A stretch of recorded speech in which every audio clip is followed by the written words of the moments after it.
Deep in the shadowed woods of Millwood, North Carolina, sits the remains of a once thriving facility, Briarcliff County Hospital. Now overtaken by vines and rot, the building is a ghost of its past. But back in 1921, it stood tall as a vital symbol of hope for a small, struggling town. Millwood was quiet, tucked away from the chaos of nearby cities. With no major medical facility for miles, local leaders pooled resources and raised funds to build Briarcliff. The hospital started small, with only 20 beds, 2 doctors, and a single operating room. It quickly became the heart of the community. Babies were born there. Lives were saved. Families found comfort within its walls. But as the years rolled on, Briarcliff grew and changed. By the early 1940s, during the pressures of World War II, the hospital expanded. Funding from state programs allowed for the construction of a new psychiatric wing, hidden beneath the main floor. Officially, it was meant to provide treatment for returning soldiers and mentally ill residents. Unofficially, it became a place no one talked about. Families began admitting their loved ones in secret. A husband with PTSD. A daughter with mood swings. A mother suffering from grief. Once inside, many never left. Mental illness was misunderstood in those days, and treatments were primitive and cruel. Electroshock therapy was common. Ice baths were used to calm nerves. Isolation rooms, with no windows or sound, were often filled for days at a time. Whispers spread about patients who screamed through the night, only to be found silent and empty-eyed by morning. Still, Briarcliff remained open. Doctors carried on. Staff followed orders. Then came the lawsuits. By the 1970s, rumors about mistreatment could no longer be ignored.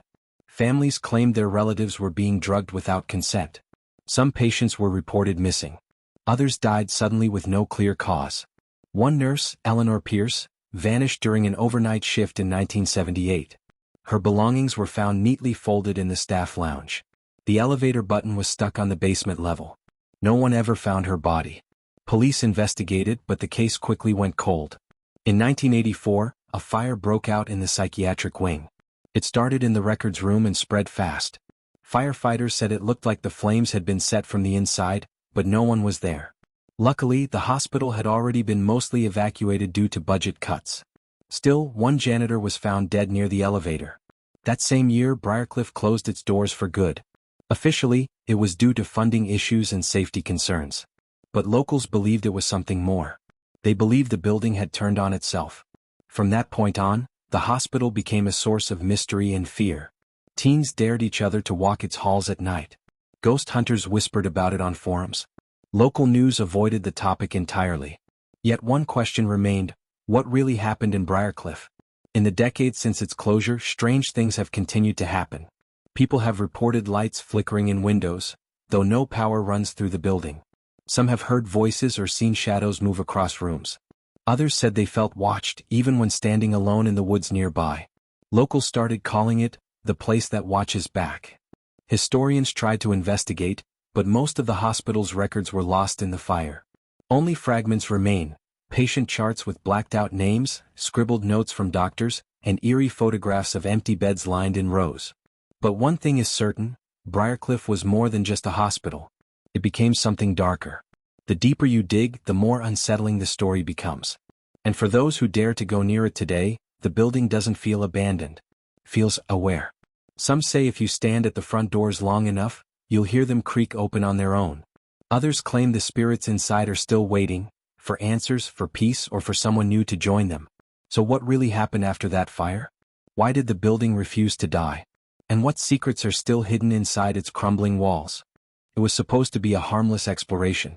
When Riley Monroe, a documentary filmmaker and Millwood native, returned to town in 2021, she never expected to be pulled back into the shadow of Briarcliff. But after her mother passed away, Riley inherited the family home, and with it, a box of letters tucked in the attic. Among the yellowed pages and faded ink was something strange. A patient intake form dated 1947 with the name blacked out, but the diagnosis was still clear. Severe dissociative behavior. Prone to violent hallucinations. Recommending permanent isolation. At the bottom, signed in trembling pen, was the name Eleanor Pierce, the nurse who disappeared. That was the first threat. Riley couldn't ignore it. She began researching, digging through archives, interviewing locals. The stories always circled back to the psychiatric wing, to the basement, to the fire. But no one could explain why Eleanor's name was on a patient file, nearly 30 years before her disappearance.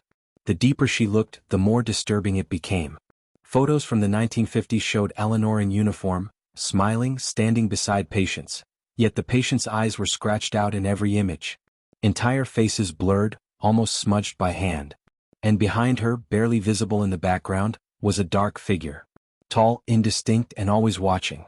Riley made a decision: she would go inside. With a friend, Marcus Bell, a sound technician and paranormal enthusiast, they planned a short night visit. Just a walkthrough, some recording, nothing too deep. Riley wasn't chasing ghosts. She was chasing the truth. They arrived just after midnight. The air was colder than expected. Not crisp, but dense. Like something heavy hung above the trees. Their flashlights barely cut through the mist. The building loomed, silent and broken, yet still waiting.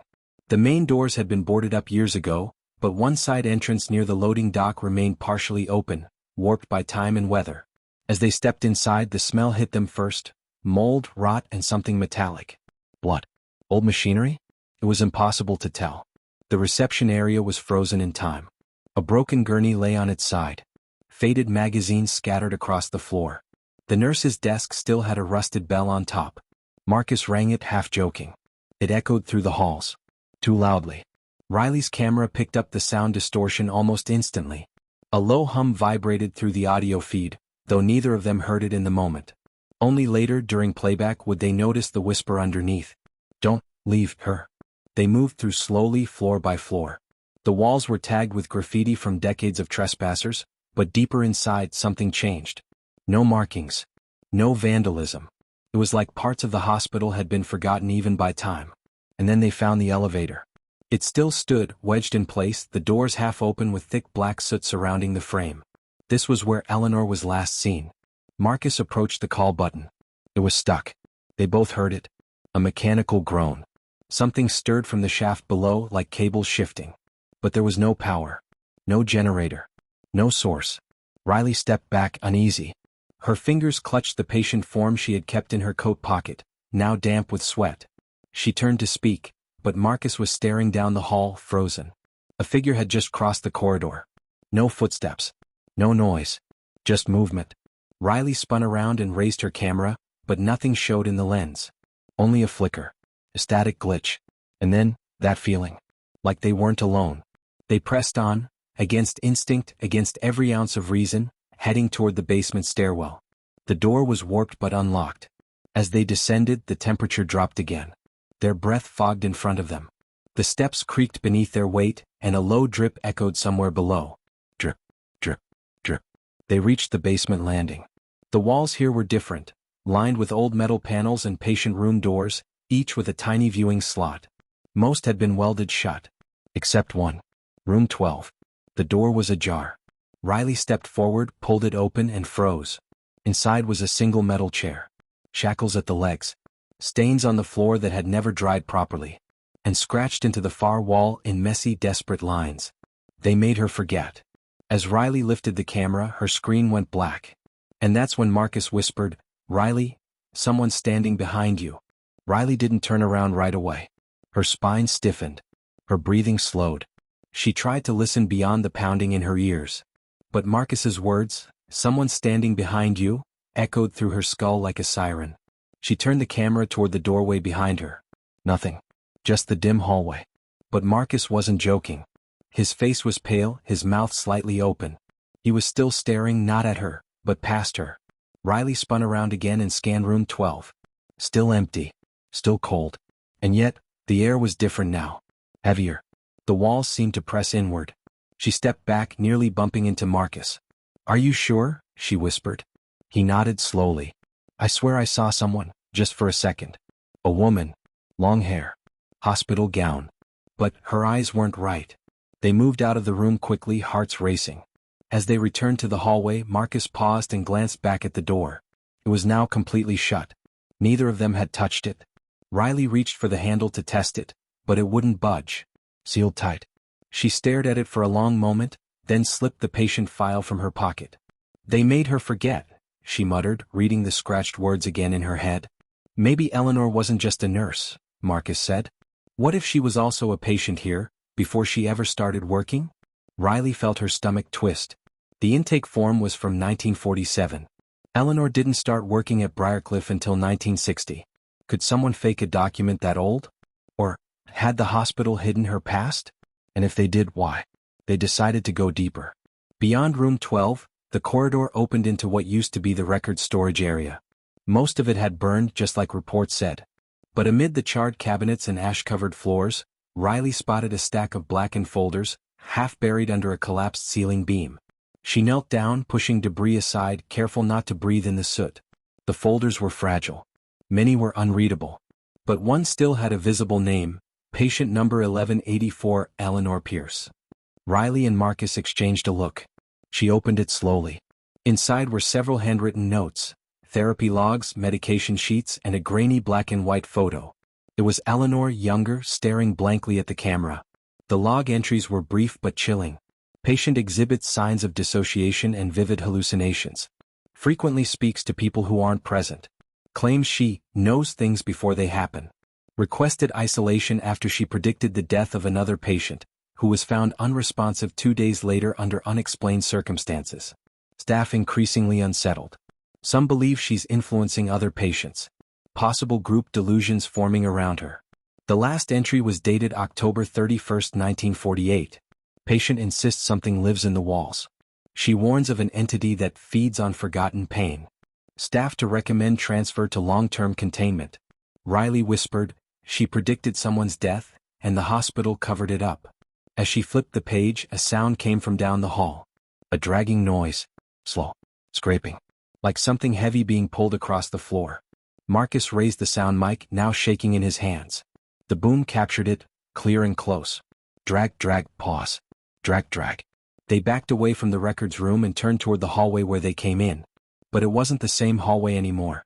The graffiti was gone. The wallpaper had changed. It looked clean. Intact. Bright white lights hummed above their heads. Riley stopped cold. We're not where we were, she whispered. Behind them the burned walls returned. Crumbling bricks. Decay. But in front of them, pristine hospital halls. Riley pulled her phone to check the time. The screen flickered. 1:17 a.m. She tried the flashlight. It blinked once, then died. Something's messing with us, Marcus said. Time, space. This place is bending around us. From around the corner, footsteps echoed. Measured. Steady. Not dragging. Not panicked. Almost routine. A silhouette appeared at the far end of the corridor. A woman in a nurse's uniform. Walking slowly, calmly. As if she were checking in on patients during her night shift. Eleanor? Riley whispered. The figure didn't respond. It kept walking. And as it passed under the fluorescent light, Riley gasped. The woman had no eyes. Just smooth skin where her eyes should have been. She turned slightly toward them, tilting her head, sensing them. Marcus grabbed Riley's hand. We have to move. Now. They turned and ran, pushing through the warped space back into the burned section of the basement. Behind them, the footsteps quickened. Thud, thud, thud. But as they passed the elevator shaft, a loud ding rang through the building. The elevator doors, long stuck for decades, were now wide open. A faint light glowed inside. Marcus froze. No power, remember? They stared inside. And for just a moment, Riley saw the reflection of a hospital hallway. Not the one behind them, but one they hadn't entered yet. Cleaner. Colder. Filled with empty beds and 4 poles. At the far end of the reflected hall was a metal door with a number, 1313. And standing in front of it was Eleanor. Real. Breathing. And very much alive. She looked directly at Riley through the reflection. Then she mouthed the words. Help me. The elevator doors slammed shut with a deafening bang. And the power throughout the building came on all at once. The building buzzed. Lights overhead flickered to life in a wave, humming with static. For the first time in decades, Briarcliff Hospital was fully lit. The sudden power surge stunned Riley and Marcus into silence. What just happened? Marcus whispered, gripping the camera tighter. Riley stared at the elevator doors, still shut. She was alive, or something like it. That was Eleanor. And she looked right at me. Maybe it wasn't the past. Maybe it's a place she's trapped in, somewhere in the hospital we haven't found yet. Riley nodded slowly. Room 1313. That number, it's not on any of the blueprints I've seen. They followed the now glowing exit signs, tracing the maze of restored hallways back toward the central staircase. Oddly, none of the doors they passed had numbers anymore. Just plain white panels sealed tight. The deeper they went, the more distorted everything felt. The air grew warm and heavy, thick with the sharp scent of disinfectant, fresh, not aged. The floors looked clean. The walls were smooth. But everything was too clean. Like it had just been constructed yesterday. Like time had rewound. "This can't be real," Marcus muttered. "It's not," Riley said. "But it's not a hallucination either. It's like we stepped into the memory of the hospital." They turned a corner and found a long hallway with flickering fluorescent lights. At the end of it, a sign hung crookedly from the ceiling. "Ward D, restricted access." A chill crept up Riley's spine. They hadn't seen this ward on the way in. It wasn't listed on any map. Yet here it was, fully intact. She raised her camera. The viewfinder flickered, then went dark. The equipment, dead again. Marcus tapped the mic. "Nothing. This place doesn't want us recording what we're about to see," he said. They pressed on anyway. As they entered Ward D, the hallway narrowed. Glass windows lined the left side, giving them glimpses into rooms that looked more like observation cells. Inside, hospital beds were perfectly made. Restraint straps lay neatly coiled. 4 bags hung from rusted poles. But none of the rooms had patients. They were all empty, except one. Room 1313. It was real. At the end of the corridor, beneath a single flickering light, stood a steel door. The number was etched into the surface in jagged, almost childlike script. 1313. There was no handle. No keypad. No lock. Just a cold, flat surface. Riley stepped forward. The moment she touched the metal, a sound echoed through the corridor, a sharp inhale like the building itself was breathing. And then whispers. Faint at first. Growing louder. She pressed her ear to the door. A woman's voice, crying. Overlapping with the same voice whispering in a rhythmic pattern. "He comes at night. He comes at night. He wears their faces. He wears their faces." Riley pulled back, shaken. "She's in there. I think she's been trapped since the fire." Marcus moved beside her. "But how do we open a door with no handle?" The light above them buzzed louder, growing more erratic. Riley turned in place, trying to piece it all together. She was a patient. Then a nurse. She predicted deaths. She warned people. The hospital isolated her. They hid her. Maybe they built this room to keep her, or what she unleashed, from getting out. What if it wasn't Eleanor? Marcus said slowly. What if it was something else, using her voice? The moment he spoke those words, the lights went out again, plunging them into darkness. Then, boom, boom, boom. 3 loud bangs on the other side of the door. Riley staggered back. Then silence. Suddenly, the lights behind them switched back on, one by one in reverse, tracing their path backward, as if something was racing toward them from the other end of the ward. Marcus grabbed Riley's arm. "Run." They sprinted back down the corridor, away from the sealed room. Behind them, the floor trembled. Lights exploded in showers of sparks. The walls warped, pulsing like veins. They turned the corner, lungs burning, only to find the hallway twisted. Where there should have been a stairwell, was another hallway. Where there should have been doors, there was just wall. "It's changing," Riley panted. "It's changing the layout." Briarcliff was rearranging itself, trapping them. From behind, a new sound emerged, a soft, dragging breath. Guttural. What? Followed by slow, deliberate footsteps. Not human. Not Eleanor. Something else was coming. Marcus pulled Riley into the nearest room. They slammed the door and crouched in the corner. A single emergency light flickered above them. Footsteps passed outside the door. Then stopped. The handle twisted, even though they hadn't seen one from the outside. The door creaked open an inch. Riley held her breath. From the darkness, a face slowly leaned in, gray skin, hollow eye sockets, lips stitched shut with surgical thread. It twitched, sensing them though it had no eyes. It sniffed the air. Then, it smiled. Marcus screamed and kicked the door shut, slamming the lock into place. They backed away, shaking. Riley looked down and realized she was holding something. A piece of fabric, stuck to her shoe. It was a patch from a nurse's uniform. Embroidered in faded red thread was a name. E. Pierce. She turned it over. A key was sewn into the seam. A small, silver skeleton key, no modern shape, no label. Riley's hand trembled as she held it up.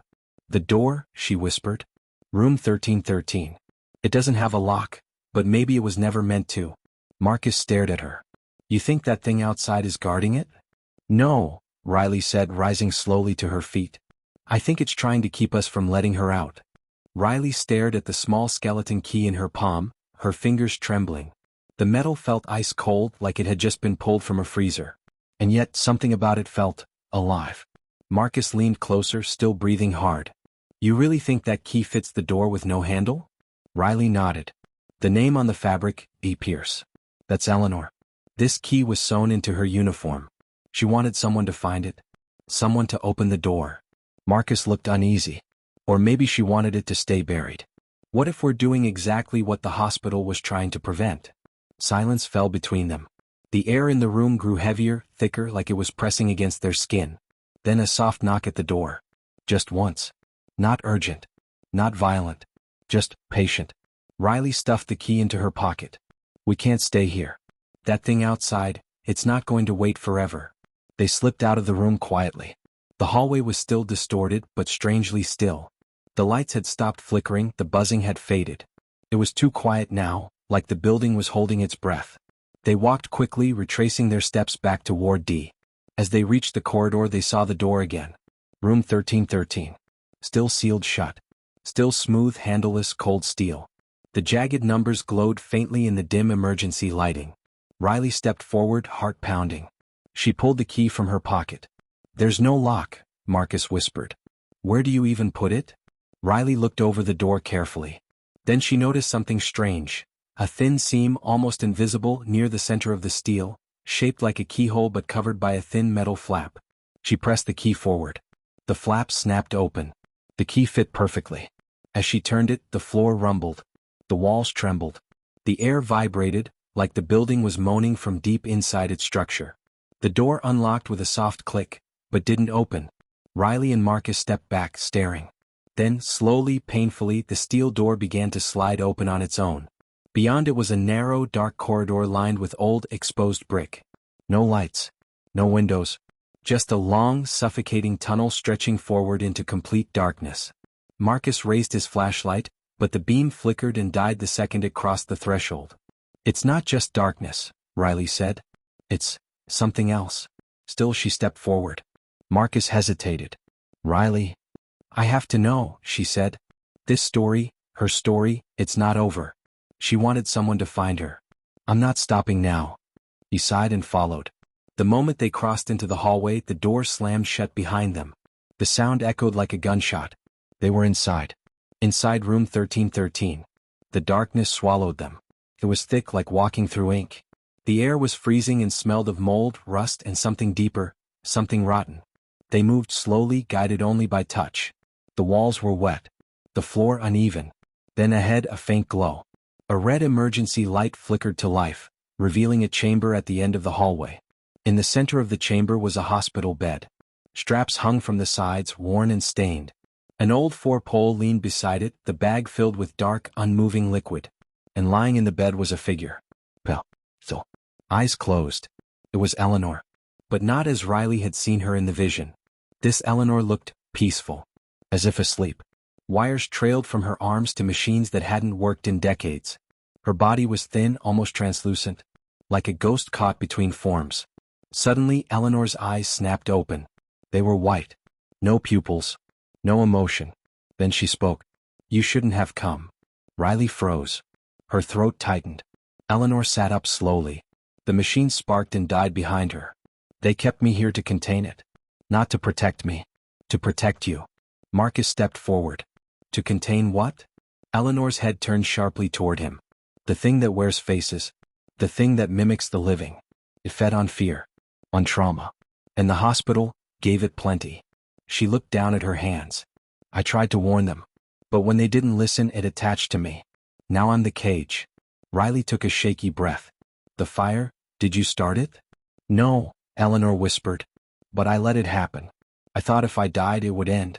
But they brought me back. Suddenly, the walls of the chamber began to ripple, as if made of liquid. Eleanor looked at Riley with a deep, sorrowful expression. You need to leave. Now, before it finds a new host. Behind them, the corridor shifted. Screams echoed, hundreds of voices at once. The sound of dragging feet. Medical equipment clattering. A rising wave of pain and panic. Marcus grabbed Riley's hand. We need to run.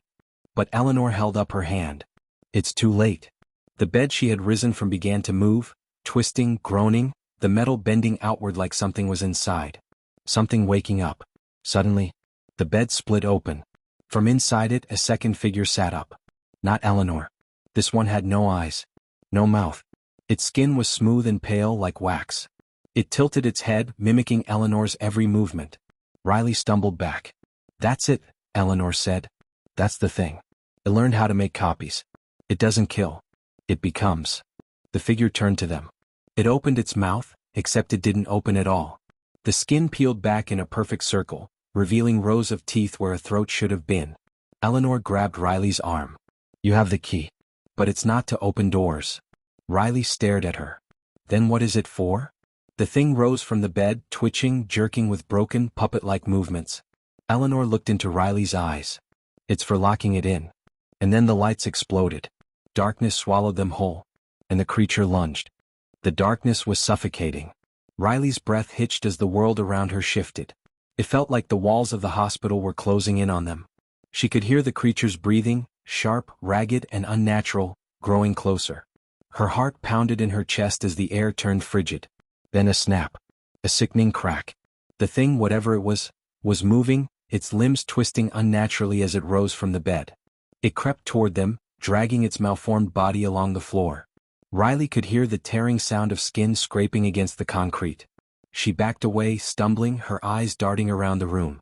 Everything seemed to be closing in, the flickering emergency lights, the walls, the air itself. The thing's movement was jerky, like it was still learning how to operate a body that didn't belong to it. Riley, Marcus whispered, his voice trembling. What do we do now? Riley didn't answer. Her fingers gripped the key in her pocket. The key Eleanor had left behind. She remembered what Eleanor had said, it's for locking it in. But how?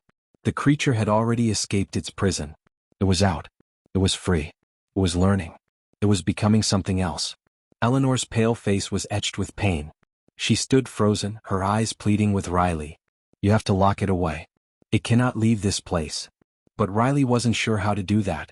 The bed, the room, the entire chamber, seemed to shift before her eyes, like the hospital itself was in a state of decay, warping to fit the thing that had awakened within it. The creature opened its mouth wide, but this time no sound came. Just the horrific stretch of its skin, revealing rows of jagged teeth, sharp and glistening. It hissed, a sound like nails scraping against glass. Move! Riley shouted to Marcus, dragging him back toward the corridor.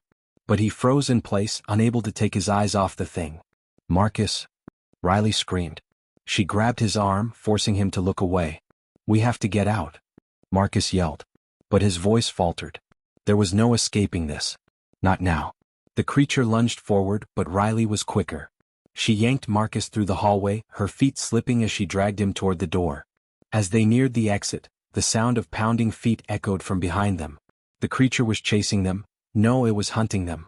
Riley reached the door, but the moment she touched the handle, the door shook violently, as though something was trying to break through from the other side. She turned the handle, but the door wouldn't open. Panic surged within her. She pulled harder. Nothing. Suddenly she remembered the key. The key Eleanor had given her. Without a second thought, she plunged her hand into her pocket and pulled it out. She slammed the key into the lock. For a moment there was nothing. Then click. The door swung open. But the creature wasn't far behind. It was now standing in the doorway, its twisted, gnarled figure blocking the exit. Its body jerked forward with unsettling speed. Its eyes, no, its empty sockets, glared at her, daring her to run. Riley acted fast. She grabbed Marcus' arm again, pulling him through the door as the creature's mouth snapped open, revealing a horrifyingly wide smile. The door slammed shut behind them, and for a split second, the two were trapped in the suffocating, pitch-black hallway, breathing heavily. But then a faint light flickered ahead. Riley rushed toward it, the key still in her hand. She didn't know where she was going, only that the creature was too close now. She had to find a way to lock it in. She dashed down another dark corridor, her eyes scanning every door, every room. There had to be something. Something to stop it. Ahead, she spotted an old maintenance closet. She yanked it open.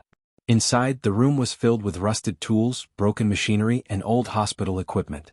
But there, at the far corner in the shadows, was a large metal door. It was hidden, nearly forgotten, just like everything else in this cursed hospital. Riley approached it cautiously, fear clawing at her throat. She could hear the creature's footsteps growing louder. But the key fit the lock. The door creaked open. Inside, the room was filled with rows of old, decaying hospital beds. Empty. There were no patients here, no staff, no sounds of life. Just darkness. And yet, there was something there. It was a feeling, an energy, that Riley couldn't explain. Something was waiting in this room. Something old. Marcus stood behind her, eyes wide. "What is this place?" "I don't know," Riley muttered. "But it's the only way." She stepped inside, Marcus following reluctantly. As the door slammed shut behind them, Riley felt the weight of the place settle around her.